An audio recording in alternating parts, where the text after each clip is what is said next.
Welcome to Pod Save America. I'm John Favreau. I'm John Lovett. I'm Tommy Vitor. I'm Dan Pfeiffer. On today's pod, we have an impeached president and 7 candidates on a debate stage vying to replace him, which primarily involved an argument about a wine cave. It's fun to do a live show from a wine cave. That's what we're doing right now.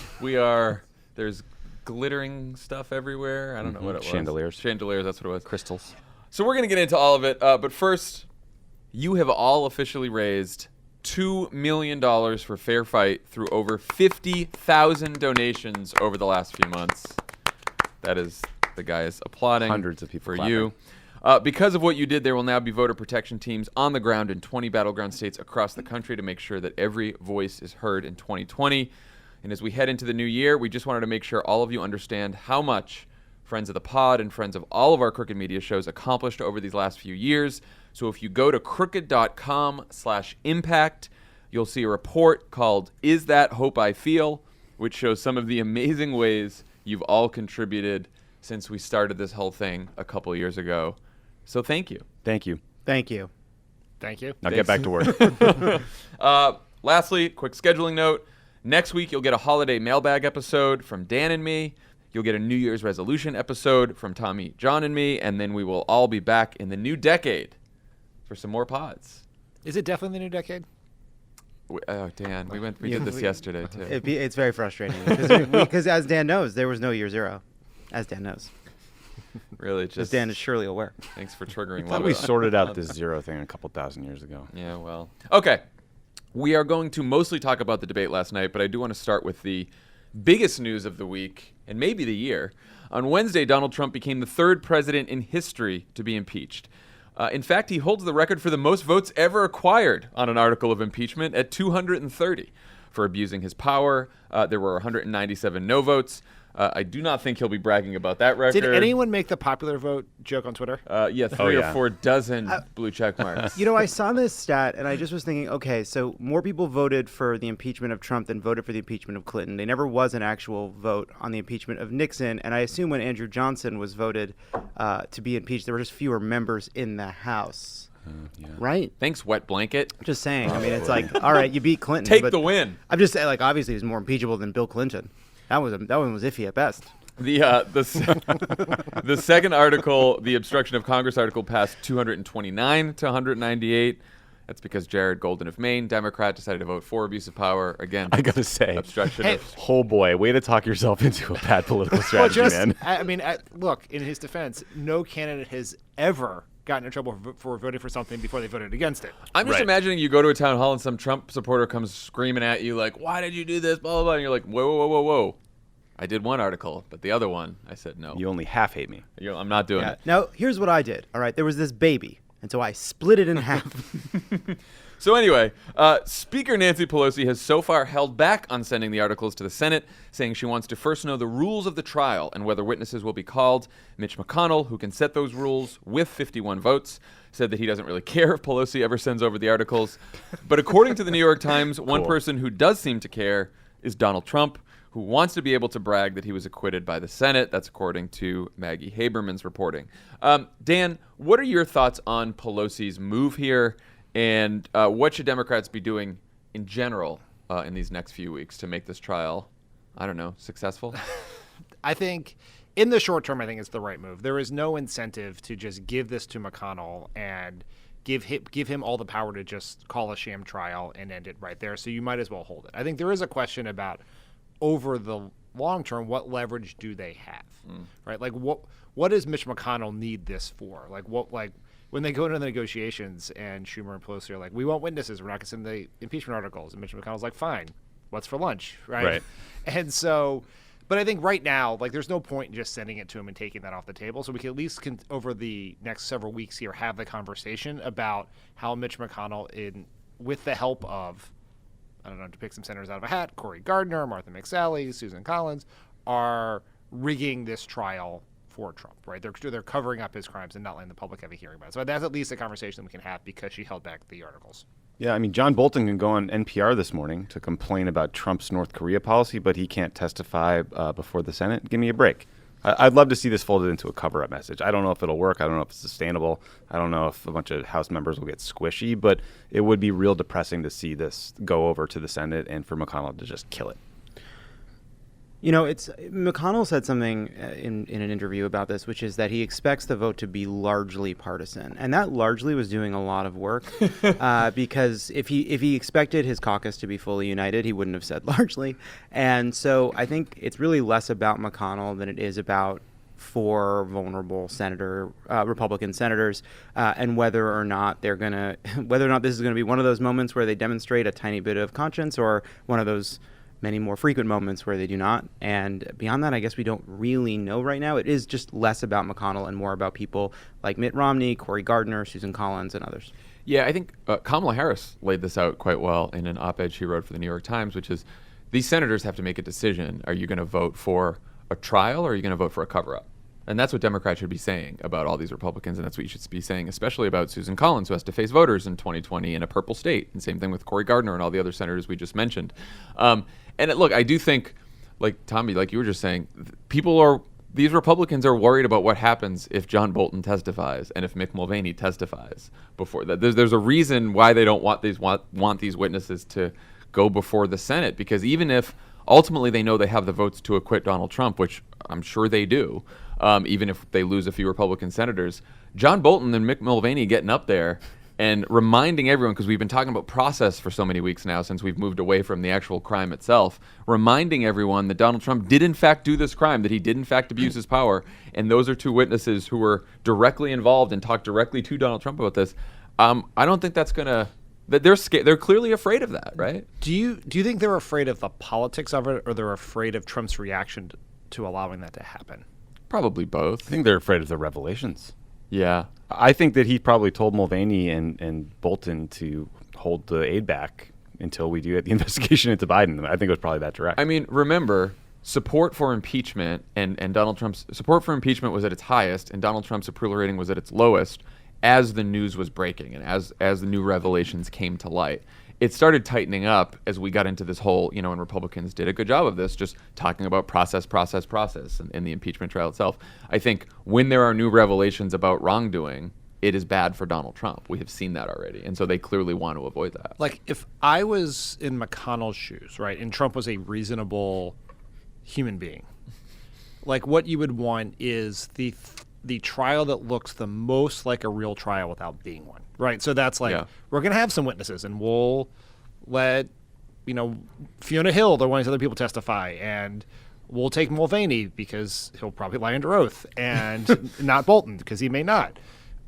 Like, that would be the best thing for the Senate, the Republicans, like, putting Trump, because he cannot allow them to say the obvious thing, which is what Trump did was wrong, but we do not believe it is impeachable, particularly a year out from an election. Like, that's the obvious right thing to do, but he won't let him do it. The right thing to do here, I think, would be to allow there to be a couple witnesses and then push this thing aside. I do think there's two issues with that. I think one, there's a point at which I think McConnell worries he just loses control of this thing. Like, once there's witnesses being called, once there's John Roberts sitting in that seat making decisions, once it feels like a trial, I think things can suddenly become less controllable by him. And the second thing is, if I were Mitch McConnell and I'm looking at this, I'd be going to people like Cory Gardner and Susan Collins and other vulnerable senators and saying, look, there's a very bad vote coming for you. Which vote do you think is worse? Do you want to vote to avoid a real trial and face all the criticism and negative coverage for doing that? Or do you want to vote no after a damning series of revelations in a trial? And in a purely political calculation, I don't totally know which is a better place for someone like Cory Gardner to be in. Yeah, and Pelosi said this in her press conference, but the one thing that the Democrats have going for them, Schumer and Pelosi, is, they can say during the Clinton impeachment, during the last impeachment, there was 100-0 vote agreeing on bipartisan rules of a trial. So if Mitch McConnell wants to just make this, and if he just wants to like ram this through like he does everything else, he at least should, or not him, but at least Collins and the rest of them should pay a price for breaking with precedent on this. Okay, so basically the upshot of all this is we don't know when the trial is going to be. It's certainly not now going to be immediately after the break because the articles aren't there. So sometime in January, we just saw news this morning that Pelosi did invite Donald Trump to give the State of the Union on February 4th, which is the day after the Iowa caucuses, which is also very interesting and sort of smart that the entire day of the State of the Union will be taken up by the coverage of who won Iowa and not Trump's State of the Union address, though he'll get some coverage of that on Wednesday. Do you skip it if you're running?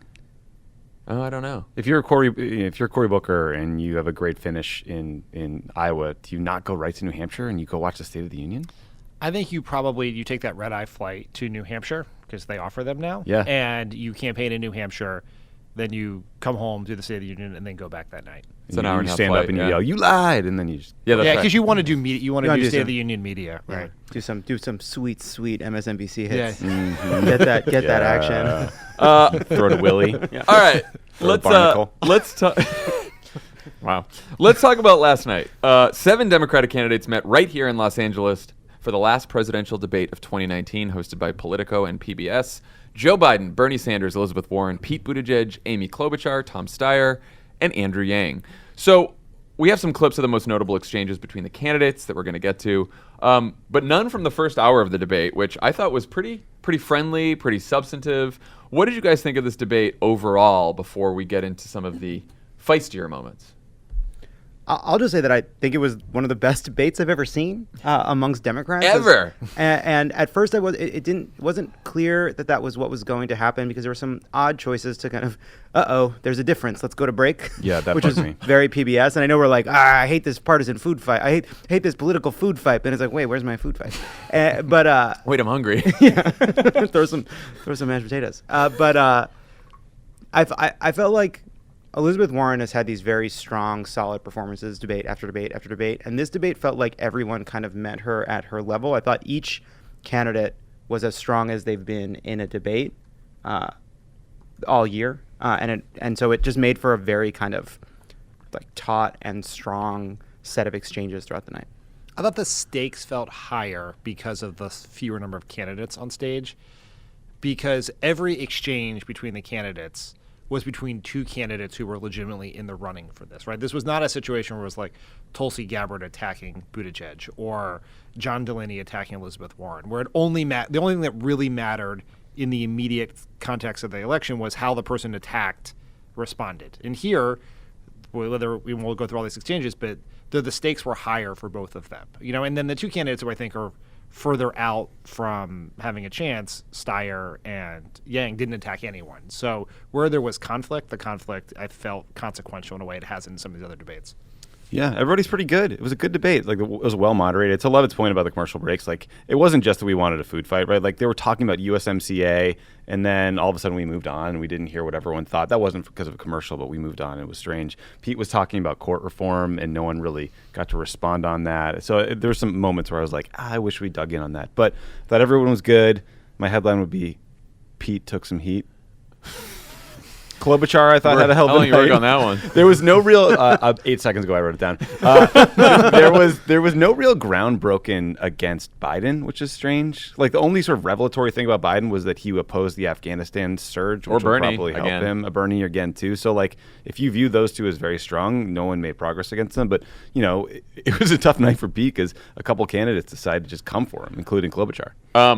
I was very proud of all of the candidates on that stage. I thought it was a very good debate. I thought I agree with you, Lovett. I think every single candidate upped their game, and you can tell they have become better debaters. They have become better candidates. The messages were sharper. I mean, you would hope that would be the case 45 days out from Iowa, but they really all have improved, I think, to a person.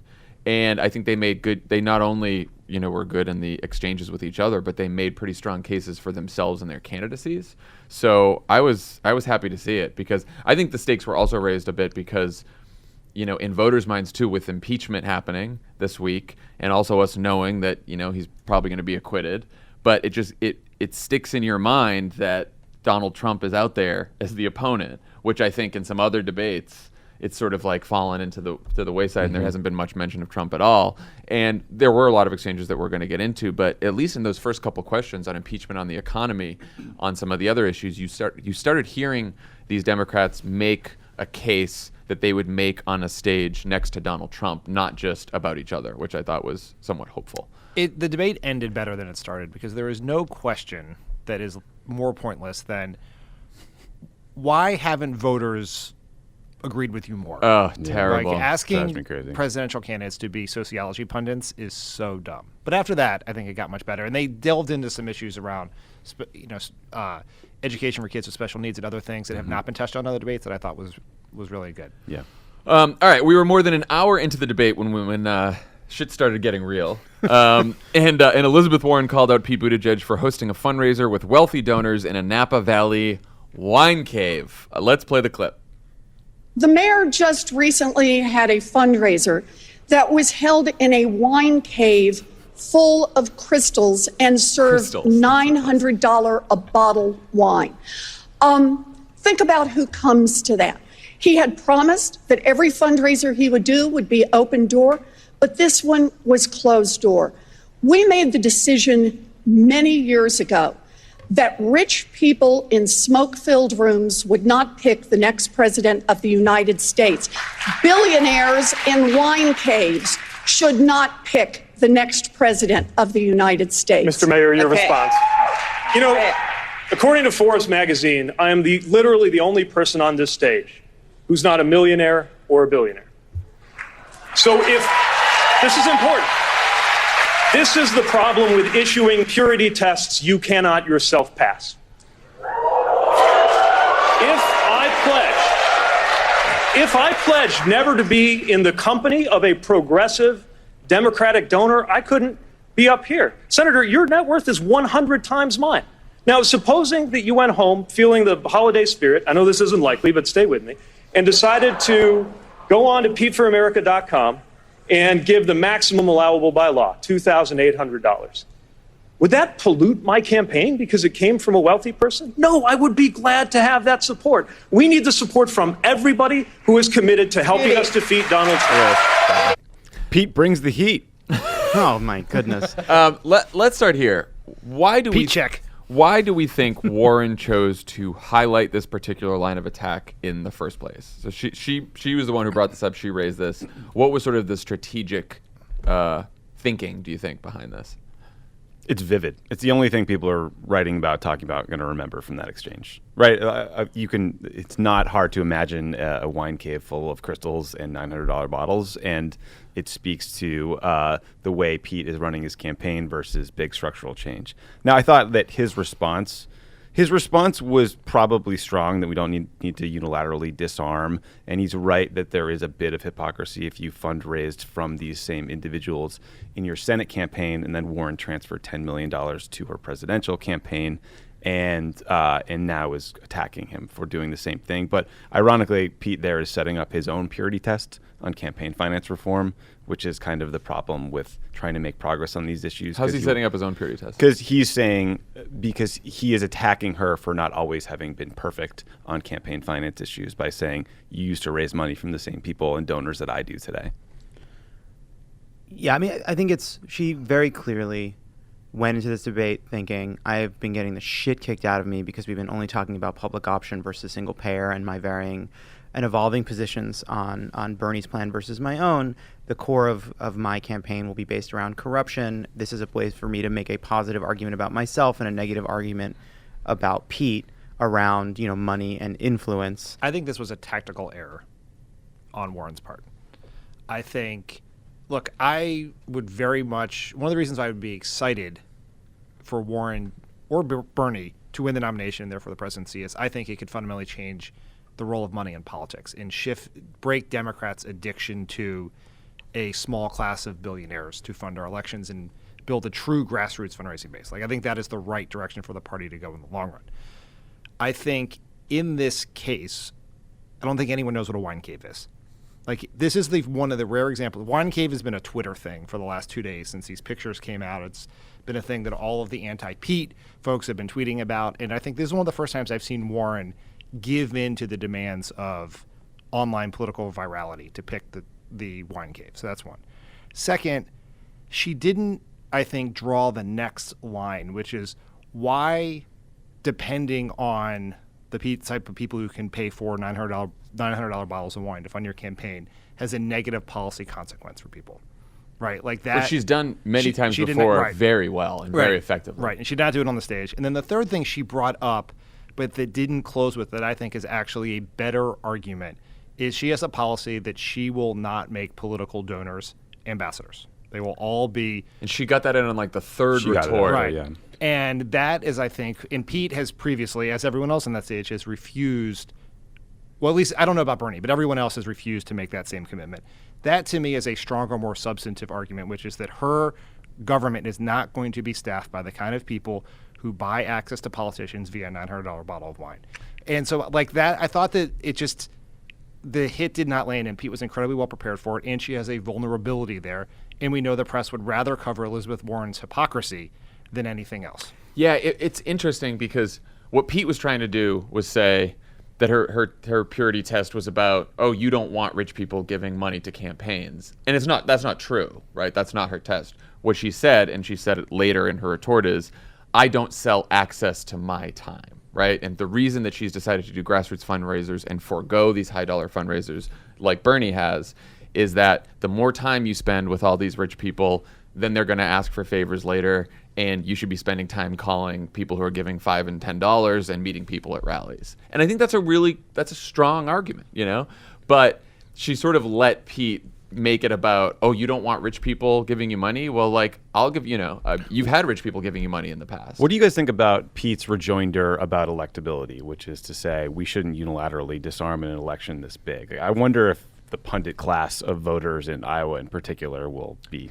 I think when people are this I always hated that argument, but I think when people are this worried about beating Donald Trump and all they've heard is how much money Donald Trump's going to spend, it does probably stick with a few people. It's the true. I mean, it's the most. I think it's the most intellectually honest argument. I think Pete's original retort. I think one of the issues that happened in that exchange. This is not Elizabeth Warren mixing it up with like a dope, like John Delaney, who doesn't belong on the stage. Pete Buttigieg is an incredibly sophisticated politician. So is Elizabeth Warren. And so these were two incredibly smart, sharp debaters going at each other. And I think one of the reasons it went back and forth so many times is that it took them both a moment to kind of find they had a complicated argument they were trying to make. They were both making, I think, unfair and not exactly on the level responses to each other. But then when it finally came down to it, I think you saw the core of the actual debate, which is, I don't sell access to my time. That corrupts our policies, and it's one of the reasons people don't trust Democrats. And as much as there's some truth to that, we cannot unilaterally disarm. The most important thing is getting all the money we need to beat Donald Trump. I think the problem for both of them is that they went back and forth, they went back and forth, they went back and forth. And then came Amy Klobuchar with, I think, the moment that... Oh, we're gonna, let's play let's play it. Let's play what Amy Klobuchar did. I came here to make a case for progress, and I have never even been to a wine cave. I've been to the Wind Cave in South Dakota, which I suggest you go to. So what is making a case for progress about? That is what unites us up here instead of what divides us, which is campaign finance reform. That means passing a constitutional amendment to overturn Citizens United. It means making the first bill we pass when I am president will be H.R. 1, which is the ethics reform passed in the House, which is currently sitting on Mitch McConnell's desk, along with 400 bills. And if you don't think we can get this done, well, we can, but only if we win this election big. If I were to say, like, what was the signal moment of that debate, it was the back and forth 3 times between Pete and Warren. And as they did that, they both got smaller and smaller and smaller. And then in comes Amy Klobuchar with a kind of unity message. And I mean, Amy, she was prepared for that. She was ready. She came loaded for bear. bear. A few times, yeah. She came ready to rip Pete's limbs from his body and beat him with them. I'm pretty sure she went into the parking lot after the debate and started challenging others to debates, just strangers. She will fight any mayor. Was he Klobuchar'd by the end? Oh yeah, he got some cinch. From he got all some that cinch. heat Yeah, on Pete? Yeah, there was heat on Pete. Klobuchar. Klobuchar. Well, you know, everyone in the room hates me. No, I don't. I think Klobuchar was so good. I will say, like, whether or not it was a tactical error by Warren, I don't know. Yeah. But the larger strategy from her, I get, and it is actually an electability strategy, right? She has now returned, and Lovett, you mentioned this about she wanted to get away from the Medicare for All debate. She's now returned to her strength, which is talking about corruption. And for the last couple of weeks, she's been talking about the only way we're going to beat the most corrupt president in history is with, the strongest anti-corruption reforms in history, and that's me. And she's known for that, and that's her strength.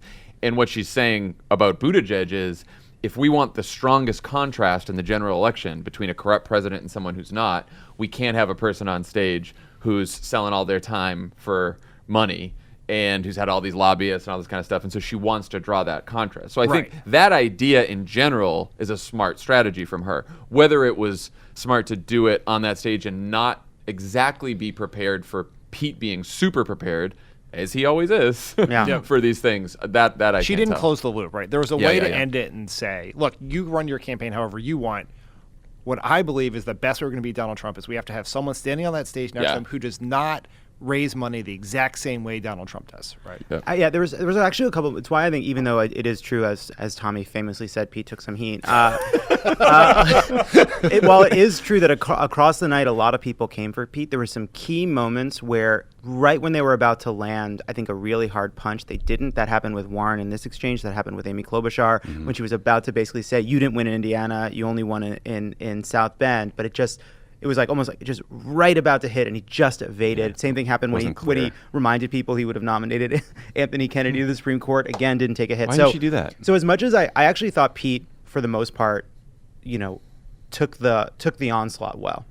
Yeah, and I don't know. I mean, Warren definitely got her message out that she's the anti-corruption fighter. For sure. And like you were saying, Tommy, this will be known as the wine cave debate. So whether people know what wine caves are or not. By the way, the funniest part about this is an aside, but our wonderful governor, Gavin Newsom, decided to get himself in there after the debate and say, I was a wine guy. I started in a wine cave. I never knew of a rags to riches story that started in when a they came wine for cave. the caves, who was left for me? Yeah, that was a weird thing. And the other funny thing is Pete'sWineCave.com now directs to Bernie Sanders' fundraising page, which is very funny.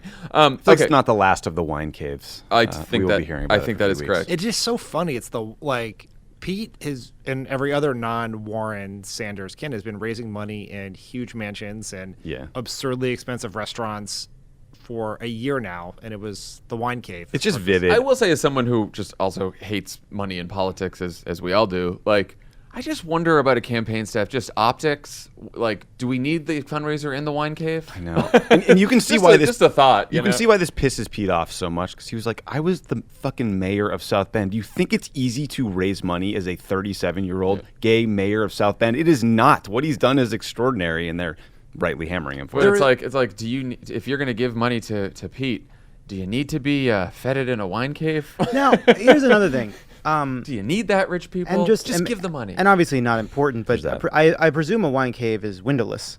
Isn't there a more airy space with which you can very damp. Promise ambassadorships to rich people? Okay, so just kidding. I probably didn't promise it directly. Probably implied. After Warren and Pete went at it, Amy Klobuchar decided to jump in a little bit later by challenging Pete's experience and electability. Here's that clip. So I look at this a different way. When we were in the last debate, Mayor, you basically mocked the 100 years of experience on the stage. And what do I see on this stage? I see Elizabeth's work starting the Consumer Financial Protection Bureau and helping 29 million people. I see the vice president's work in getting $2 billion for his cancer moonshot. I see Senator Sanders' work of working to get the veterans bill passed across the aisle. And I see what I've done, which is to negotiate 3 farm bills and be someone that actually had major provisions put in those bills. So while you can dismiss committee hearings, I think this experience works. And I have not denigrated your experience as a local official. I have been one. I just think you should respect our experience when you look at how you evaluate someone who can get things done. Thank you. Senator, I know that if you just go by vote totals, maybe what goes on in my city seems small to you. If you want to talk about the capacity to win, try putting together a coalition to bring you back to office with 80% of the vote as a gay dude in Mike Pence's Indiana. 15 seconds. Again, if you had won in Indiana, that would be one thing. You tried and you lost by 20 points. But let's talk. So let's start from the beginning here. Why do we think Klobuchar decided that this was going to be her thing to go after Pete like this? Because she went after him a number of times. And so clearly, they practiced this in debate prep. It didn't come out of nowhere. I think she thinks that Pete is in her moderate, more electable lane in Iowa, and so she decided to just hammer him. Yeah. And the best attacks are one that take down your opponent and help you, right? She is the candidate who is running explicitly on electability. And let's stipulate that how someone ran somewhere in the past tells us very little about how they'll run in the future. No one knows who was electable, caveats, stipulation, etc. But Noted for we have that in the record. Dan crossed himself. Is that in the? Can we submit it to the record? We've said the word electability. We will be canceled. We hate ourselves, yes. Look, Amy Klobuchar has probably the best, most specific electability story to tell. State-based, electorate-based, by far, not even close. Like, no one up there had won in a purple state, statewide. Not Biden, not Warren, not Sanders. Yeah, no one. None of them except Amy. And she has been running explicitly on that. And I think that has been a very good strategy for her. I actually wish all of the candidates would make their case for why they're the best person to beat Trump. And I think the pundits should stop trying to tell us who's most electable. I think the candidates should talk about it and make their case. And Klobuchar did, and it had the benefit of taking down Pete, who is risen a lot on a particularly specious case of electability that has everything to do with certainly his political talent and his smarts and his temperament on stage. Like, that cannot be denied. But there's also zero chance that a woman or a non-white person who was the mayor of South Bend, Indiana, who lost Indiana by 20 points, would get the benefit of the doubt on that question. Can we talk? You were about to, I think, say something about this. Talk about the lost Indiana by 20 points, because I think one of the issues with sort of Klobuchar's rejoinder there is she didn't quite explain to the audience what she meant there, because a lot of people do not know this piece of information. They do not know that when Pete ran statewide in Indiana, he lost by 20 points. And he ran for treasurer in 2010. He ran against Murdoch, who was a very, very bad right-wing Republican candidate. And I think that part of what we're talking about here is the fact that Pete's case on electability has been largely rhetorical. It's what he did at the Iowa LJ dinner. He basically says, if you want someone on stage who can basically draw this incredible contrast. And that's a valid case that's a form of an electability argument, saying we want the biggest contract with Donald Trump. He can't go after me for this because I served in the military. He can't go after me in this because I'm from the Midwest. He laid out a very, I think, strong rhetorical argument for electability. And what Klobuchar is doing is saying that's entirely perspective. It's not, there's no actual evidence in the world. And I think it's extremely dangerous for Pete to be in that territory, because then you start to look at the polls and you say, well, where's the coalition? All right, he has this one chunk of the base, but then the incredibly important part of the base of people of color are just not coming to his side. What's interesting is Biden's electability argument. He has been, I think, his is perspective as well. He has this appeal, right? That he's middle class Joe. He appeals to moderates, and it's somewhat borne out in polling. But in fact, he also, but for being the vice president to Barack Obama, has actually never proven this outside of Delaware himself. His previous only runs, Klobuchar has only proven Klobuchar. Yeah. She did this again later when Bernie and Biden were fighting about Medicare for all versus the public option, and she again occupied this sort of like pragmatic, electable, Midwestern stance where she said the political fight you're having is not real. The people who are opposed to Medicare for all are new members of Congress. It's the governor of Kentucky. Like, I'm someone who can bring them together. It was a theme, and it was compelling, I thought. I agree with all of that, and I think that Klobuchar's electability case and her making it for herself, which is not just I won in Minnesota, but she's sort of talking about flyover country, and that's where I live, and she's talking about the Midwest a lot. The one thing she said where she started that clip, which was, last debate, first of all, whenever you say last debate, it's last debate, Pete, you attacked us all for 100 years of experience combined. And let me tell you about that experience. Elizabeth created the Consumer Financial Protection Bureau. Joe Biden got $2 billion for cancer research. And so she went around. And it was the closest thing in my mind to a debate exchange that we would have had in 2007 between Barack Obama and Hillary Clinton, where she would talk about all her experience and believe it was a plus, a strength, and for many voters it was. And then Obama would say, yes, but you and all the other people who've been in Washington, which was all the other candidates, Biden, Dodd, Richardson, you've all been there for a very long time, and people are pissed off about Washington. And you got the Iraq War wrong. And that was the big one. That's what Pete is missing in this argument. Right. But I wondered how effective that is to go back and forth with him on we're all experienced. And then she keeps calling him a local official, which is so funny. There's a lot of belittling. I will not stand up here and denigrate a local official. And I was like, that is withering. That sent a chill down the spine of her staff, who have heard similarly withering comments in the past. And the other thing too about the way I was really impressed by the way she made that experience argument, because one thing that I very much remember from 2007 is just how plodding it was to make that argument. It always felt so defensive. Like how it was. It's like whenever you make fun of DC and somebody responds on Twitter, it's like, well, we have some great restaurants. It's like usually like someone from OMB. Yeah. and I actually was like, oh wow, that was like Amy Klobuchar in defending experience, and by making it big and saying, like, crediting all these people, there was more felicity in her doing that than I'd ever seen in a defense of Washington experience. She defended Joe Biden's experience better than Joe Biden has in this entire campaign.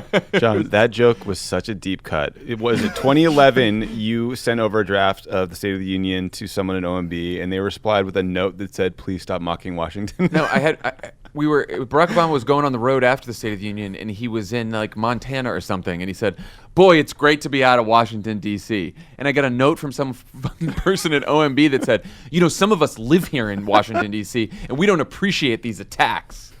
Okay, guys. I'm sorry. Was that an edit about numbers and budgets? I don't think it was. We're not saying 8th Street doesn't have some nice places to hang. Yeah, right. No, we all lived there for a long time. We get it. All right. So, Tommy, you briefly mentioned this, but we didn't have our usual opening 45-minute exchange on Medicare for All. But later in the debate, Joe Biden and Bernie Sanders and then Amy Klobuchar did get into a disagreement about their respective healthcare plans. Let's play that clip. It covers everybody, it's realistic, and most importantly, it lets you choose what you want. Here, you have 160 million people who negotiated their health care plans with their employer, like many of you have. You may or may not like it. If you don't like it, you can move into the public option that I propose in my plan. But if you like it, you shouldn't have Washington dictating to you. You cannot keep the plan you have. Thank you, Vice President Biden. Senator Sanders, 45 seconds to respond. Under Joe's plan, essentially, we retain the status quo. That's not true. No, it is exactly true. Thank you. And by the way, Joe, under your plan, you asked me how we're going to pay for it. Under your plan, I'll tell you how we're paying for it right now. The average worker in America, their family makes $60,000 a year.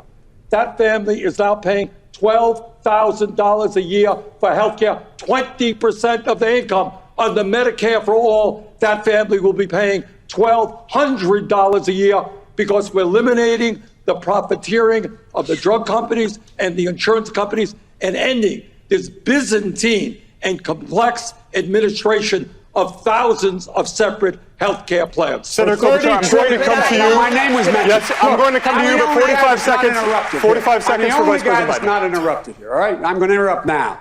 It costs $30 trillion. Let's get that straight. $30 trillion over 10 years. Some say it costs $20 trillion. Some say it costs $40. The idea that you're going to be able to save that person making $60,000 a year on Medicare for All is absolutely preposterous. 16% of the American public is on Medicare now, and everybody has a tax taken out of their paycheck now. Tell me, you're going to add 84% more, and there's not going to be higher taxes? At least before he was honest about it. Oh, Joe. It's going to increase personal taxes. They're going to be... That's right. We are going to increase personal taxes. Okay. But we're eliminating premiums. We're eliminating co-payments. We're eliminating deductibles. We're eliminating all out-of-pocket expenses. And no family in America will spend more than $200 a year on prescription drugs. Senator Klobuchar. Our plan will save the average work of Senator Klobuchar, we'd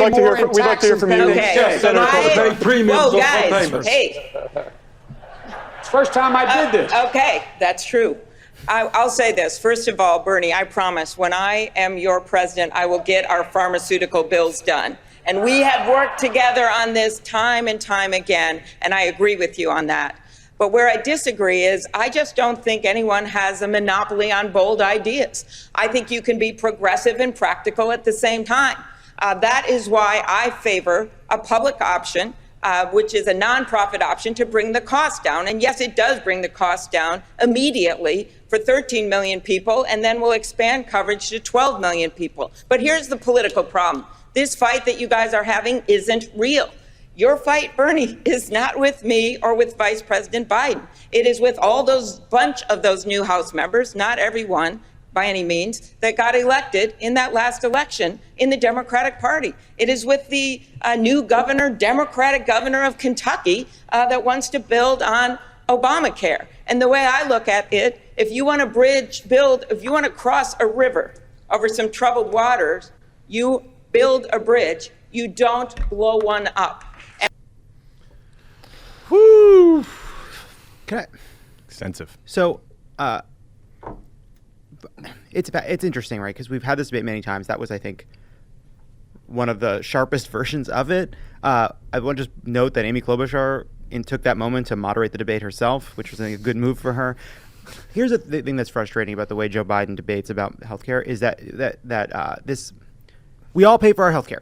We have a huge healthcare bill at the end of the year, and America pays it. Right now, we pay it through taxes, we pay it through medical bankruptcies, we pay it through out-of-pocket expenses, we pay it through our companies paying for your private insurance, we pay it for individuals paying in private insurance. And Bernie's point is completely valid, which is if we move to a single-payer system, yes, there'll be more taxes, and on the whole, the costs shift to the government, but on the whole, America ends up spending less on healthcare, and middle-class families end up spending less on healthcare by definition because he's designed the system to shift costs up. And so Biden's argument about the cost is, I think, is just sort of fundamentally specious, and it's why I think it was. It's why I think when Amy Klobuchar comes in with the political argument, I think that's the more intellectually honest argument. See, I don't know about that because I do think it's true, but the transition isn't neat and it's not quick and it's not the same for everyone. And Bernie knows that, which is why he has a 4-year transition period. They all have transition periods because the moving from a private health insurance system where we have all the hospital systems, the provider systems, an insurance industry, and moving all of that to one government healthcare plan is quite disruptive over 4 years. And not every person who is going to be paying more in taxes is going to save the exact same amount in premiums. Most people are. On average, it averages out, but it is, the costs aren't equal there. And I think Bernie is also wrong when he says Biden. The other thing is when Bernie says, it's the status quo. It's not the status quo. Biden's plan is not the status quo. Amy Klobuchar's plan is not the status quo. They are not as generous as Bernie's plan. They are not as expansive as Bernie's plan. Absolutely. But they are certainly not the status quo. They are a vast improvement over what we have right now. Even Joe Biden's public option is more generous and bigger and would cover more people than the public option that people wanted to propose when Barack Obama was trying to pass the Affordable Care Act. So there's a little bit of that going on. Yeah, I mean, the point that A little bit of that. Like the subtext of what Klobuchar is saying is, this is not going to happen. We are having a dumb, unhelpful argument. I'm not saying I agree with that, but that she is saying, look at who is in the House right now. Look at our colleagues in the Senate. Right? You think you're going to pass, even if you, Bernie Sanders, come around on the filibuster, you do it. You think you're going to get Joe Manchin and Kyrsten Sinema and Chris Coons? Of course not. They've already promised they're not going to do it. They've already promised. Look, if I'm a member of Congress and I'm sitting there and you put a Medicare for All bill in front of my desk, I'm going to vote for it. And I'm probably going to tell everyone I can to go vote for it. But I'm pretty realistic. It's not happening. The Democratic caucus, and we're not just talking about the Joe Manchins and the conservatives people. We're talking about middle of the road Democrats, progressive Democrats. Sherrod Brown from Ohio, absolutely not Bernie Sanders' Medicare for All bill. You can't get Sherrod Brown on that. What are we talking about? I mean, I think Bernie just thinks the original sin of our healthcare system is that there is a for-profit element. He's right. And until you get that out, we're not going to have the right system. I think he's absolutely right. I think that most Bernie fans and Medicare for All advocates would concede that the public option is points on the board. But what I think frustrates them is before the primary has even really started in terms of voting, Democrats that would opt for a field goal rather than trying for a touchdown. And that's sort of the fight that's happening. And that's the extent in which Bernie has already been phenomenally successful. Yeah. Which he has shifted the Overton window so far that most of his colleagues, many of whom are no longer in the race, endorsed his bill, co-signed his bill, and the moderate side is a huge, massive public option. I was saying this when I did the focus group in Arizona, and they were all Romney Clinton voters. These are 10 people who voted for Mitt Romney, And at the end of the group, when we're having this Medicare for All public option debate, they all go around to a person, former Republicans as late as 2012, and they're like, we need a public option. That's what we need. We need a public option. I'm like, the left has achieved a huge victory here in moving the Overton window, that you have a bunch of former Republicans saying, I really want a public option. That's big. And I'm not saying that Bernie should stop making his argument. He No, should keep he pushing should. for Of course it. he should. Yes. And if he was elected president, he should push for it. And presumably Bernie, I think actually Bernie's aides have said this to reporters, which is they know that it's nearly impossible to pass Medicare for all. And so we are in the midst of a debate which is really just trying to, if we end up with a president who's for a public option, that is the furthest left. That is the furthest we will go, and we will compromise from there. And I think Bernie's view is, why are we, actually, you know what, Tommy made this point, we're good. So let's talk more about Joe Biden, who I did think he had a really great debate overall. Earlier in the night, when he was asked a very good question about his previous comments that normalcy will return once Trump leaves office, he had this to say. With Trump out of the way, it's not going to change things in a fundamental way. But what it will do is it will mean that we're in a position where he's not going to be able to intimidate the base. His base is not going to be intimidate those half a dozen Republicans we may need in other things. I refuse to accept the notion, as some on this stage do, that we can never get to a place where we have cooperation again. If that's the case, we're dead as a country. We need to be able to reach consensus. And if anyone has reason to be angry with the Republicans and not want to cooperate, it's me. The way they've attacked me and my son and my family, I have no love. But the fact is, we have to be able to get things done. And when we can't convince them, we go out and beat them like we did in the 2018 election in red states and in purple states. Can I just say, can you imagine if he had given that answer about cooperating with Republicans from the beginning of the campaign? He would only be winning by 30 points. I agree with you. No, him saying that if anyone has a reason to be angry at Republicans, it's me for what they've done to my family and my son, that was compelling. And then for him to make it about a bigger picture question of what we can get done as a nation was very powerful. And I'm sure very popular in polling. And saying, we can try to cooperate, but then when they say no, then we go beat them. Which was, I think that part has been missing from some of his previous comments on this. I don't necessarily still agree with him that with Trump gone, suddenly the base isn't going to be able to intimidate the other Republicans, because Fox News will still exist. All the right-wing media folks will still exist, and they will get the base going, and they will still intimidate the Republicans. But anyway, that's a small thing. But I actually think that's like the closest thing Joe Biden has made for an argument for actually why, other than an epiphany, which was nonsense, of like what could possibly change once Trump is gone. And there is some truth, at least the possibility of there being some truth to the fact that with Trump, let me say this, there is some possibility that once Trump is gone, there is some piece of intimidation that is removed marginally from some of the backs of these Republicans that could lead them to behave with a little bit more integrity. Now, do I know that that's going to happen? No. Does Joe Biden know that's going to happen? Of course not. But at least it was not just, a fantasy, just a complete, or back in the day when I used to work with them. Right, it's not that. It's the first time he has made a credible case for how he could accomplish his agenda. Right? Like, do I think it's the most likely version of what happens if Biden wins? Probably not. Yeah. Like, I think there are bigger problems than Trump, but it is believable. It is credible, and he's articulated it, right? Like, Bernie has a theory of a revolution, Warren has big structural change. People have to have an agenda, a theory of how they're going to do things, and this is the first time Biden has done it, and I thought he did it quite well. There was another interesting moment with Biden when he was asked about the Obama administration's Afghanistan policy. Here's a clip. Mr. Biden, the question was about your time in the White House, though. And I'm talking about the White House. In that Washington Post report, there's a senior national security official who said that there was constant pressure from the Obama White House to produce figures showing the troop surge was working, and I'm quoting from the report here, despite hard evidence to the contrary. What do you say to that? Since 2009, go back and look. I was on the opposite side of that with the Pentagon. The only reason I can speak to it now is because it's been published. It's been published thoroughly.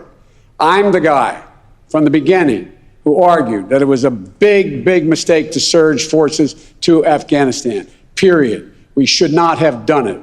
And I argued against it constantly. Tommy, what do you think of that? First, I agree with him. I think we shouldn't have surged troops in Afghanistan, and it was a mistake. It's true that he was the voice in the Situation Room, often the lone voice, fighting against the Pentagon's proposed troop increase and their broader strategy of coin and nation building and all the things that were used in Iraq pretty well. He didn't think they applied there. So he's right. It's most interesting that he It's most interesting that he finally decided right now to break hard from Obama on a policy, because he has repeatedly declined to do so in previous debates. And I thought this was compelling. Now, the problem for him is that Bernie then swoops in and just bludgeons him on his Iraq war vote. Yeah. Do you think Barack Obama would break with Barack Obama right on now? That policy? I personally think that if he could have that decision back, he would not have sent 33,000 troops or whatever it was. Yeah.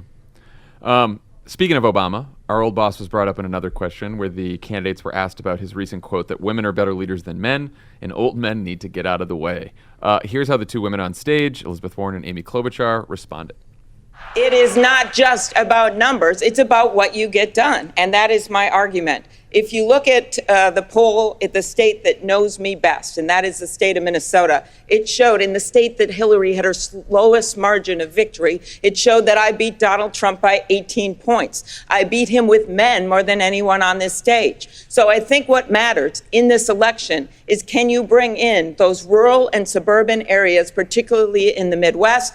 And number two, what will you do when you get there? And I am someone that has passed over 100 bills with men and women, with Republicans and with Democrats, including changing the sexual harassment laws for the United States Congress, a bill I led, so taxpayers are no longer going to have to pay for people that harass other people.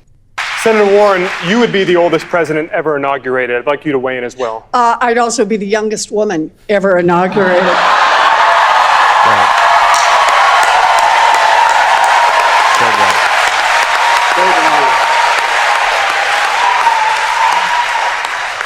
I believe that President Obama was talking about who has power in America, whose voices get heard. I believe he's talking about women and people of color and trans people and people whose voices just so often get shoved out. And for me, the best way to understand that is look at how people are running their campaigns in 2020.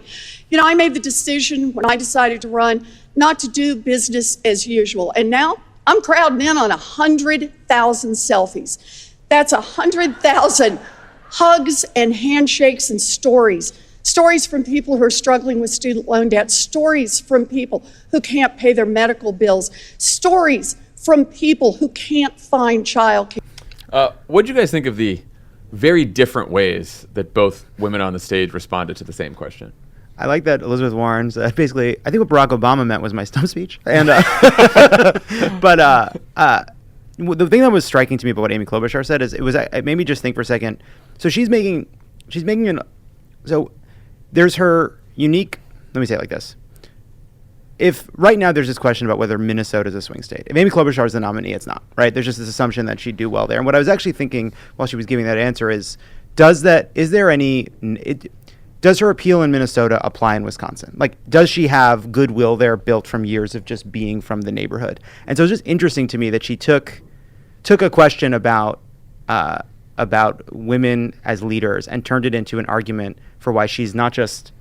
She was honed in on that electability argument all night long. The most electable person, that she's the best person to win, and that she has these accomplishments. So I don't know. I just thought Amy Klobuchar, on the whole, in that moment and throughout the debate, just had like an incredibly strong night. That like if I were like say my view on what happened in the debate, it was like Amy Klobuchar's debate. Anyone else on that? Yeah, I agree with that, and I think Amy Klobuchar had a strategy, and I think it's taking a step back. It's worth talking about how well she's run her campaign, which is you get in this race and we go back to January 100 years ago when this thing started. It is probably you'd be shocked for someone to tell you that when we get to December, Kirsten Gillibrand will be gone, Beto O'Rourke will be gone, Kamala Harris will be gone, and Amy Klobuchar will still be there. Yeah. And she has run this campaign where you don't hear a lot about her, and like it's seemed very disciplined. And what I think is maybe most notable is she has not given in to the Twitter game of death and how she does it. Like, she's not out there looking for viral moments or trying to surf whatever's trending to get attention for online donations. And these are the things that the candidates I just mentioned who are no longer on the stage are mistakes they made along the way that she has not made. So now here we are 45 days from the Iowa caucus in a state that borders hers, and she's in the game. And that's Yeah. a really impressive thing. Yeah, I mean, I think if she does do well in Iowa, it will be because of sort of a Midwestern cultural affinity that people feel to her, and then hopefully that would apply to Wisconsin. You know, I would be pretty happy if I were her. I bet money's rolling in. She's about to do a 27-county bus stop in Iowa, and it's nice to go into those things with a head of steam. It's worth noting, though, that Bernie's team just announced that they raised $1 million online yesterday. Wow. So that is a juggernaut that just chugs along. Well, I was just going to say, it's also interesting to note that Elizabeth Warren's answer is the answer that I'm sure excited and inspired most progressives and women and feminists and people who have, done the work of organizing over the last couple of years when she said it's about who has power in the society, because that's the argument they're making. I think what Warren's challenge now is what Tommy just mentioned, which is that Bernie is strengthened, if anything. And so she is now caught between a progressive base that still really likes Bernie, and some of her support that's gone down has gone to Bernie Sanders, and trying to make the argument that she made against Pete last night, because her and Pete are competing for a lot of college-educated white liberals who might not be as progressive as some of Bernie's supporters. And so she's sort of caught between a couple candidates right now, and I think that's going to be her challenge in the next month. Yeah, I think the hard part is that group of voters that surged to Warren and then have surged to Pete are somewhat ideologically agnostic. Yeah. They're like they're the we have to win voters, and they're very fickle. Right? Very fickle. Now, there are other groups who also believe we have to win, like older African-American voters and white working-class voters, who sort of have made their decisions as of right now, and they've been sticking with it. But I'm just going to be very interesting to see if Klobuchar rises more, who that affects. Is that going to come out of Biden? Yeah. Is that going to affect Pete or well, Warren? she thinks it's Pete. I mean, that's the other thing. There's a reason she decided to make Pete the target and not Warren and not Biden. I think a lot of people have gone up against Biden and watched his numbers remain pretty stable. I think it's because she legitimately hates Pete. I think that's part of it. I think that really does seem to be coming across.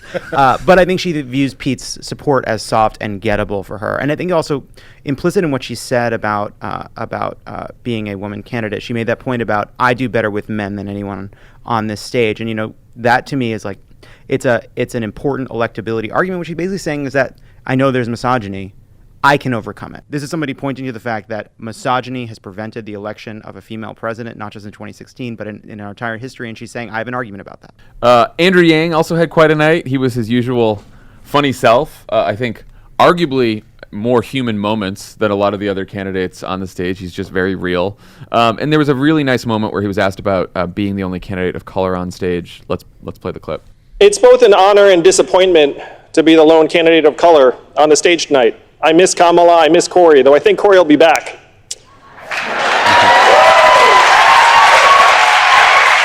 I grew up the son of immigrants, and I had many racial epithets used against me as a kid. But Black and Latinos have something much more powerful working against them than words. They have numbers. The average net worth of a Black household is only 10% that of a white household. For Latinos, it's 12%. If you're a Black woman, you're 320% more likely to die from complications in childbirth. These are the numbers that define race in our country. And the question is, why am I the lone candidate of color on this stage? Fewer than 5% of Americans donate to political campaigns. You know what you need to donate to political campaigns? Disposable income. The way we fix this is we take Martin Luther King's message of a guaranteed minimum income, a freedom dividend of $1,000 a month for all Americans. I guarantee if we had a freedom dividend of $1,000 a month, I would not be the only candidate of color on this stage tonight. How'd you guys feel about Yang's answer there and just his performance in general? I'm more and more in the Yang gang every time I see him on the debate stage. I'm charmed. I mean, first thing I thought was, to the people who ask, like, do these debates matter? Look at what Klobuchar did. Look what Andrew Yang did last night, and the answer is absolutely yes. If you maximize your time up there, they do matter. I find Andrew Yang to be great at diagnosing the problem. I find him funny. I find him human. And then he gets to his solutions, and I just never think that they're actually good ideas. I don't think the freedom dividend is a good idea personally, and but I'm glad he's up there and talking about it. Very self-aware. At the end, that last question, and he was like, America, I know what you're thinking right now. Why is this guy still up there with all these people? Hilarious. Genuinely hilarious. Yeah, well, the other, I've said this before, and whatever you think about the freedom dividend, I think he gets up there and he says, hey, things really have changed.